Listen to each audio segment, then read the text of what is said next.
Assalamualaikum warahmatullahi wabarakatuh. Alhamdulillahirabbil alamin wa bihi nasta'inu ala umuri dunya waddin wassalatu wassalamu ala asyrafil anbiya'i wal mursalin sayyidina wa maulana Muhammadin wa ala alihi wa ashabihi ajma'in, amma ba'd. Segala puji kepada Allah Subhanahu wa Ta'ala. Hanya kepadanya kita bertobat atas dosa-dosa kita, dan hanya kepada Allah kita meminta agar dijauhkan dari keburukan-keburukan yang menimpa kita. Beribu-ribu syukur kepada Allah Subhanahu wa Ta'ala karena rahmatnya niat-niat baik kita sekalian terlaksana. Berapa banyak keinginan baik kita yang tidak terlaksana, tapi berapa banyak impian yang kita ukir dalam benak kita dan terlaksana dan kita capai. Maka kebaikan yang kita dapatkan saat ini murni karena Allah Subhanahu wa Ta'ala. Tidak lupa selawat serta salam marilah kita tetap tercurahkan kepada junjungan kita Nabi Agung Muhammad sallallahu alaihi wasallam beserta dengan keluarganya dan para sahabatnya. Semoga kita semua mendapatkan syafaatnya baik di dalam dunia maupun hingga hari kiamat nanti. Amin, Allahumma amin. Saya Husnul Nisa Inabillah akan menyampaikan sedikit materi mengenai kemuliaan wanita di dalam Islam.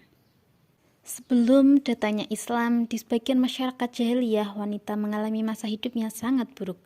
Masyarakat jahiliyah benci dengan kelahiran seorang wanita. Di antara mereka, ada yang mengubur anak wanitanya secara hidup-hidup di dalam lubang karena takut celaan. Di antara mereka juga ada yang membiarkan wanita hidup dalam dunia kehinaan dan kenistaan. Maka datanglah Islam mengharamkan perbuatannya sangat kejam tersebut, kemudian mengajak para pemeluknya untuk mengangkat kedudukan seorang wanita serta memuliakannya. Agungnya tugas dan peran wanita ini terlihat jelas pada kedudukannya sebagai pendidik pertama, yang dengan memberikan bimbingan yang baik bagi putra-putrinya berarti telah mengusahakan perbaikan besar bagi masyarakat dan umat Islam. Pada dasarnya, perempuan memiliki hak khusus di mana ia harus dimuliakan perannya dalam kehidupan. Dalam Al-Quran, Allah SWT menjelaskan bahwa kedudukan wanita pada Islam sama dengan laki-laki. Perempuan diciptakan sebagai pasangan buat laki-laki, bukan sebagai budak atau harta yang dapat untuk diperjualbelikan. Dan saya akan memaparkan beberapa kemuliaan wanita di dalam Islam. Yang pertama, wanita solihah adalah perhiasan dunia. Islam menempatkan wanita sebagai makhluk paling mulia yang harus dijaga. Allah Subhanahu wa Ta'ala menciptakan wanita beserta keindahannya dari ujung kepala hingga ujung kaki. Keindahan itu bukan hanya dinilai dari fisik saja, melainkan juga hati dan pikiran. Layaknya perhiasan haruslah dijaga dan dirawat. Sebuah hadis menyebutkan dunia adalah perhiasan dan sebaik-baik perhiasan dunia adalah istri yang solihah. Hadis riwayat Muslim dari Abdullah bin Amr. Kemuliaan yang kedua yaitu wanita adalah karunia, bukan musibah.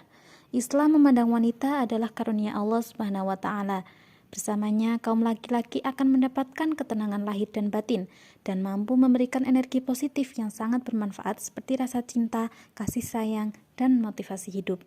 Allah Subhanahu wa Ta'ala berfirman dalam Quran surat An-Nahl ayat 72 yang artinya, Allah menjadikan bagi kamu istri-istri dari jenis kamu sendiri dan menjadikan bagimu dari istri-istri kamu itu anak-anak dan cucu-cucu dan memberikan rezeki dari yang baik-baik. Maka mengapakah mereka beriman kepada yang batil dan mengingkari nikmat Allah? Kemudian kemuliaan yang ketiga yaitu wanita solihah lebih baik daripada bidadari di surga.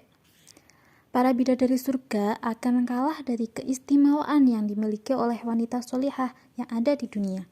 Segala bentuk amal yang dikerjakan oleh wanita di dunia, inilah yang membuat wanita lebih mulia daripada bidadari surga. Ibnu Mubarak menyampaikan sebuah riwayat dari Hibban bin Abi Jabalah yang mengatakan, sesungguhnya wanita dunia yang masuk surga lebih unggul dibandingkan wanita surga disebabkan amal yang mereka kerjakan sewaktu di dunia. Kemuliaan yang selanjutnya yaitu wanita diberi pengecualian dalam beribadah. Sebagai wanita tentu akan mengalami haid dan nifas. Hal inilah yang menjadi pengecualian dari Allah Subhanahu wa Ta'ala untuk tidak melaksanakan sholat ataupun puasa. Rasulullah Shallallahu Alaihi Wasallam telah bersabda, siapa saja wanita yang mengalami haid yang mengalami haid, maka sakitnya haid yang mereka alami akan menjadi kafaroh atau tebusan bagi dosa-dosanya yang terdahulu. Kemudian kemuliaan wanita yang selanjutnya yaitu wanita yang hamil dan melahirkan setara dengan jihad. Pengorbanan luar biasa hidup dan mati seorang wanita ketika hamil dan melahirkan disejajarkan dengan jihad. Sebuah hadis menyebutkan, mati syahid ada 7, selain yang terbunuh di jalan Allah, orang yang mati karena taun syahid, orang yang mati tenggelam syahid, orang yang mati karena ada luka parah di dalam perutnya syahid, orang yang mati sakit perut syahid, orang yang mati terbakar syahid, orang yang mati karena tertimpa benda keras syahid, dan wanita yang mati sementara ada janin dalam kandungannya. Hadis riwayat Abu Daud. Kemudian kemuliaan yang selanjutnya yaitu dapat masuk surga dari pintu manapun. Suatu bukti kasih sayang yang tidak terhingga dari Allah Subhanahu wa taala kepada kaum wanita yang dapat masuk surga dari pintu manapun. Tetapi Rasulullah SAW juga telah menjelaskan bahwa wanita tersebut harus melaksanakan 4 hal, yakni menunaikan sholat 5 waktu, berpuasa di bulan Ramadan, jauhi zina, dan berbakti kepada suami.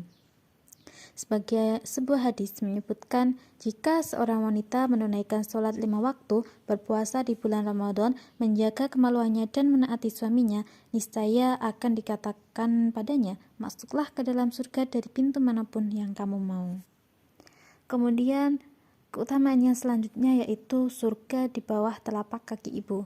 Semua tentu sudah mengetahuinya ya, bahwasanya dalam Islam diterangkan kalau surga berada di bawah telapak kaki ibu. Hal ini juga dijelaskan bahwa pentingnya berbakti dan menghormati seorang ibu. Dari Musa bin Muhammad bin Atha Abu al-Malih Maimunah dari Ibn Abbas radhiyallahu anhu, ia berkata, Rasulullah shallallahu alaihi wasallam bersabda, surga itu di bawah telapak kaki ibu. Siapa yang mereka kehendaki, maka mereka akan memasukkannya, dan siapa yang mereka kehendaki, maka mereka akan mengeluarkannya. Nah, jadi itu beberapa keistimewaan seorang wanita yang sangat Allah tinggikan derajatnya. Jadi, jangan pernah menyakiti wanita, apalagi ibu sendiri. Harus bisa sopan dan hormat dan berbakti. Jangan sampai menyakiti hatinya. Nah, mungkin cukup sekian sedikit materi yang bisa saya sampaikan. Kurang lebihnya saya mohon maaf. Wabillahi taufiq wal hidayah. Wassalamualaikum warahmatullahi wabarakatuh.